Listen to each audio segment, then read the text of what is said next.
that love comes naturally.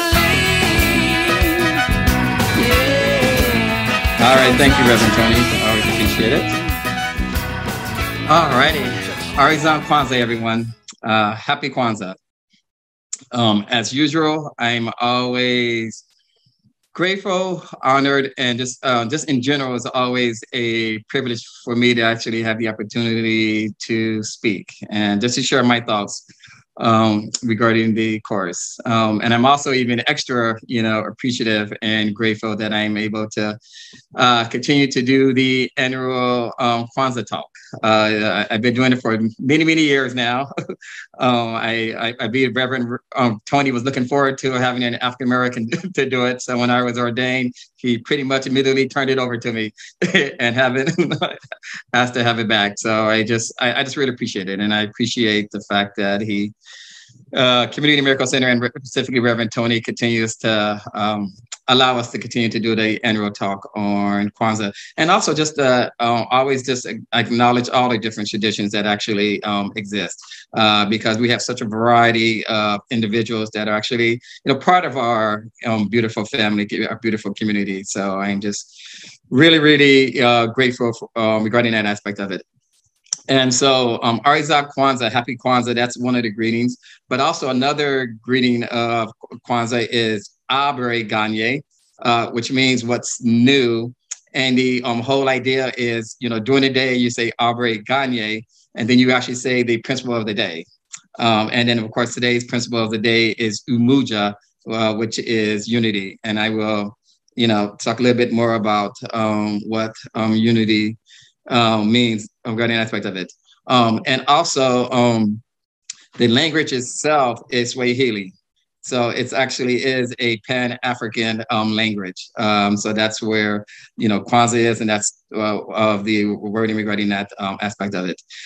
And, the thing is, the important thing regarding that is it's the idea to reflect on the African-American commitment to the whole Africa and the African culture, rather than just specifically focusing on one particular thing like our ethnicity or our natural group or our culture. So it really is designed to look at the whole culture. And I think that's very beautiful when you think about that, because I think a lot of times, we may want to just focus on one particular thing of someone regarding an aspect of it, but yet this gives us the opportunity to actually really look at the whole culture itself, because, I think that's something that is important for us just to keep in mind and just to, recognize throughout our days and through our lives regarding that aspect of it, that there's more to it than just one specific aspect of it regarding that aspect of it. And the other thing that happens in Kwanzaa, which is not talked about a lot, is they do gifts change. And actually, the gifts change is actually interesting thing is specifically actually for the children. And so that's really what the gifts change is about. And the gift itself, what they tend to give the children is two particular things. One, a book, and two is a symbol. And so the whole idea for the book is something that represents the African culture. It's represent the African history. So it's really give them the opportunity to read and understand regarding that. Because I know for me, growing up, I never really got any books that's related to my culture. And, and how nice it would have been to be able to get a gift like that on a regular basis regarding that aspect of it. And the whole symbol idea is really just a reminder of our traditions and our values, regarding that aspect of it. And just to be able to have that symbol as well. And when I think about it, and then when I think about the whole idea of gift, I think it is really a opportunity and in my mind, a blessing to be able to teach our children their histories early on. Because I know for me, that is something that was missed. Yes, I was taught a lot about what it's like to be a Black African-American, but to really get a chance to actually understand more about our history and our culture and our values, from the get start, I think it's just a remarkable thing regarding an aspect of it. And so that's one of the things I really appreciate, that one of the things that Kwanzaa focuses on regarding an aspect of it. But the main part of Kwanzaa is focusing on the 7 principles. And so I will, go, into that. And part of it also is you actually set up an altar. Whereas, of course, I don't have an altar today. One is because we're doing it on Zoom, and so we're not doing it in person. We're normally in person. We have this beautiful altar that we actually set up regarding an aspect of it. And last year, I was able to set up a mini altar in the back of me for folks to be able to see. But honestly, this year I just didn't have time to do it. I wanted to, but all my stuff is in a different place than where I'm at, and so I just didn't have time to set it up. But the altar consists of one of the main things it consists of is this thing called kanara, which is actually a candle holder. And what that consists of is 7 candles. 1 black candle, 3 red candles, and 3 green candles. And the whole idea is that you light the first candle the first day, and then the next day you light the red candle, and then the day after that you light the green candle. And so you alternate until you get to the 7 days regarding an aspect of it. And so the black candle, interesting or not, is actually represent unity. So that's the first candle. So it really represents unity. That's what it's really is about. And then the red candle, what it represents is the struggles that we went through, especially during our history regarding that aspect of it. And when you think about it, it's still the struggle that we're going in right now, even in 2022, of the struggles of Black and African Americans regarding an aspect of it. So it really is about, in my mind, recognizing and having the awareness of the struggles that that is happening. So that's what the red candles represents. And then there's the green candle. And the green candle is actually represents hope of us all coming together. And so that's the beauty of it. Now just think about it. We have the unity, which is a black candle. Then we have the awareness of the struggles we went through, but then yet it's all about hope and about us coming together and how the future is. And that is happening. We are starting to have a better sense and a better awareness of things that has happened, to African Americans throughout history. And there is hope. And there is hope. And part of that hope, in my mind, is the fact that we are able to have conversations about it now and having an awareness of it and not putting it, on a side and saying that it doesn't exist, but actually really naming it regarding that aspect of it. And so I really appreciate the fact that, it is about coming together. It's also about just recognizing and having an awareness of it, but then also recognizing the hope that is actually starting to exist regarding that aspect of it. So the actual purpose of Kwanzaa, they have like 5 different principles that they like to, really, really point out what these principles and the purpose of it is. The first one is really about organizing and being able to enrich our relations with each other on a personal and actually a community level.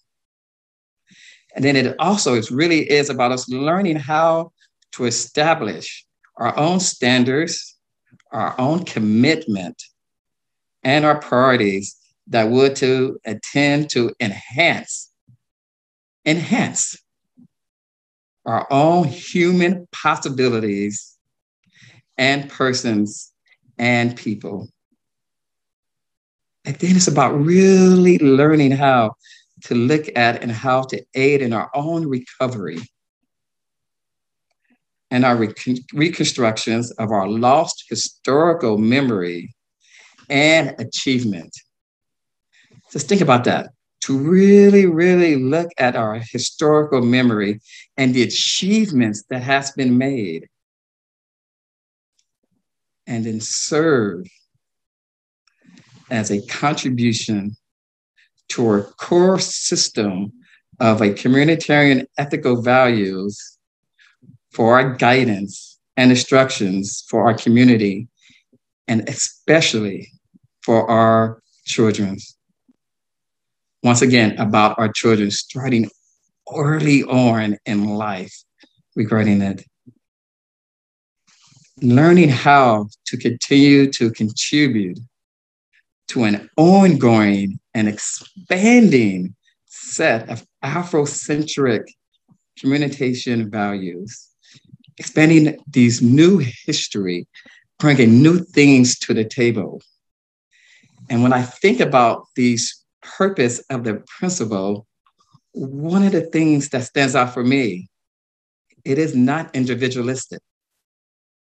It really is about community, about all of us coming together to achieve these purposes, these principles, these guidance. Because I think a lot of times we want to go individualistic, but it's not really about that. And that's one of the things that I really appreciate about the fact of what it really is about, of reminding us of that collectiveness that really exists, within all of us, and just to bring it to light more. So Kwanzaa is considered an African-American holiday. It was actually conceived by a Dr. Malana Ron Karinga, which was first celebrated on December 26, 1966. And as we know, a lot was going on during the 60s during that time. A lot of social changes, a lot of political changes, just a lot was happening regarding that aspect of it during that time period. Also was the time period where we started looking at, the whole civil rights movement, the whole women liberation movement, the whole LGBT movement. It's like all that was happening in the 60s as well. But when you think about it, in each one of those, in my mind, one of the common things that was coming out of that has to do with the fact of uniting everyone, of recognizing the inclusiveness of each and every one of us, to break away this whole concept of separation and bring it together, this whole idea of unity. And that's part of the reason, in my mind, where Kwanzaa came out of, because of the 60s at that time. Because I think, at least in my mind, is that for some reason, the universe knew that this was the moment, this was the opportunity where we could start opening our minds and being able to see that. So it's celebrated from December 26th until January 1st. So it is also considered a time of ingathering. It's also considered a time of reverence, a time of recommitment, and a time of celebration, to celebrate who we are, to remind us that yes, we can do this 27 days, but in reality, we should be celebrating who we are on a regular basis, every single day. And this is just a reminder to remind us to be able to do that. And it's also, for me, it's just to reflect on our history and all those incredible leaders we've had throughout our lives and everything that they have done for us. As you can see in back of me, I have two of my beautiful, wonderful heroes, Malcolm X and Dr. Reverend Martin Luther King, of what they've done for our history. And the interesting thing is, they may have different perspective of the way that they went about it, but the whole concept, the whole idea was for us to recognize and to embrace who we are, and to help this community, this world, to be able to see that. So the 7 principles of Kwanzaa is, one is Umoja, which stands for unity, which is to strive for and maintain unity in the family, community, nation, and race. The second one is Kujuga, which is self-determination. The third one is Ijuma, which is collective work and responsibility. The fourth one is Juma, which is cooperative economics. The fifth is Nia, which is purpose. The sixth one is Kumba, which is creativity. And the seventh one is the Mani and faith. So the whole idea of Kwanzaa is to focus on a principle of the day, and then you reflect upon it. And today's first day principle is Umoja, which is unity, which once again is to strive for and maintain unity in the family, community, and nation. And so I had the opportunity to allow myself to think about it, to process it, to reflect upon how I see what unity is like for me, at this, moment, and to be able to, share my thoughts. And there were two couple of things that came up for me specifically, regarding that aspect of it. And it's really looking at unity regarding family. As some of you are aware of, me and my family is pretty close. We get along pretty well, me and my brothers and sisters, and siblings regarding that aspect of it.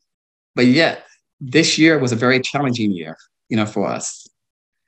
A lot was happening between, us siblings regarding that aspect of it. And I was feeling lost of how to strive for and how to maintain that unity that we've built for so many years, especially knowing that our parents have passed away at such a young age, which brought us even closer together, because of that. And then yet to see how that was sort of kind of, decimating, which didn't feel good. But yet, fortunately for me, I have a spiritual practice that allows me to be able to shift and be able to see it differently and to bring it together. And in the reading that Tony read, one of the quotes was, "The will to unite must be unequivocal, or the will itself is divided or not whole. Your will is the means by which you determine your own condition, because will is the mechanism of the decision." And for me, that was so important because I knew and I understand that things happens in family. It's just the nature of the beast. It's just a nature of the beast. But the question is, what do we do? How do we go about to be able to correct that, to be able to see what is really deeply down going on, with it? And for us, what happened was that we were supposed to all get together this year as a family because we haven't seen each other in so long. And then unfortunately, one of our siblings decided that they're not coming and their family is not coming because of some tension happening between the cousins. And that created tension between the siblings. And it was heartening to be able to see that, even though some of us still went, together for this trip, but there was a void because not everyone was there. But then Spirit tells us all things are possible through our joint will, but my will alone cannot help you. All things are possible through our joint will, because my will alone cannot help you. So I turn it over to the Spirit of asking for guidance of what to do, knowing the fact that this tension and everything was happening in my family, that we weren't united, that we thought we were separate. And so what I was guided to do, put it on a healing list, to realize that I can't do it alone, that I had to turn it over to something higher than me. And yes, it took time and it's not perfect, but we are starting to strive and starting to maintain that unity again as a family. And that's because I recognize that we needed help outside of ourselves, and that for the collectiveness, for the unity, I needed to put it out there into the universe. And yeah, so us siblings, we're all now back on the group chat again, because at first they took someone off because everything was going on, but now we're all back on there all at once. And we're working through it. We're healing the wounds that created that tension. And the same thing happens with communities.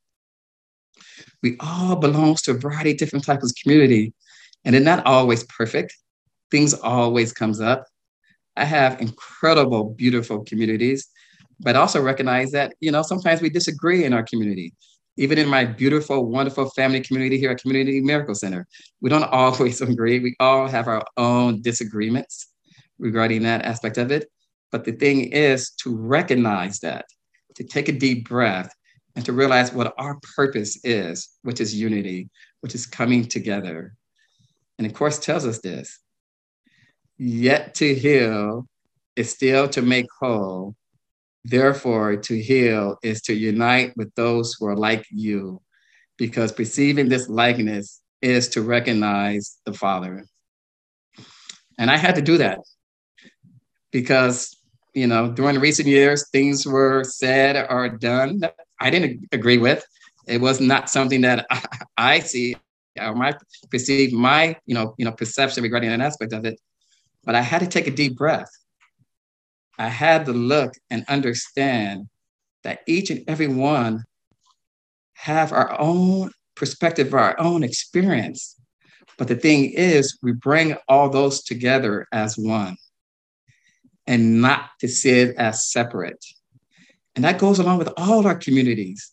It may appear that our communities are separate, but when you think about it, and you bring it all together, then you see the oneness that actually exists.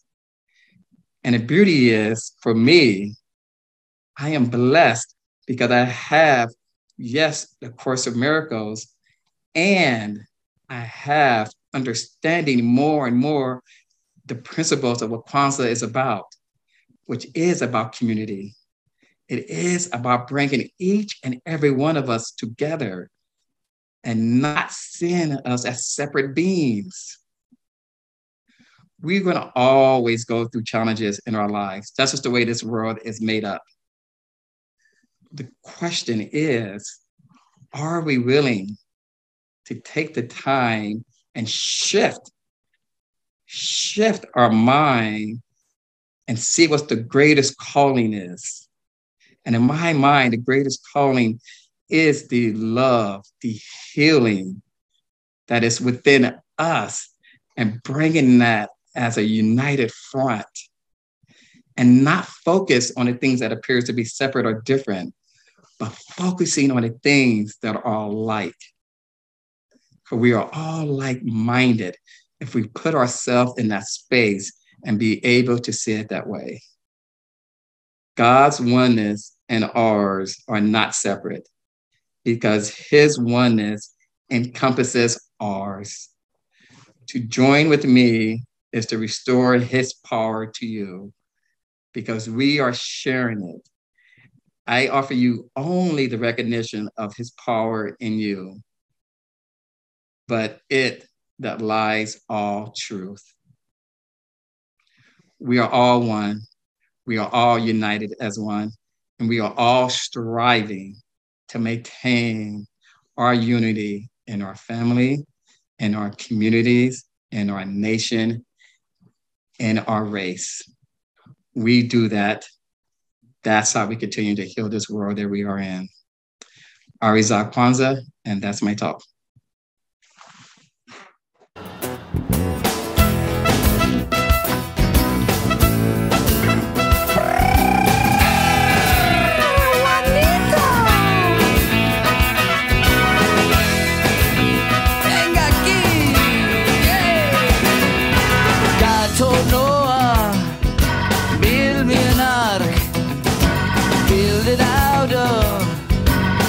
Bark.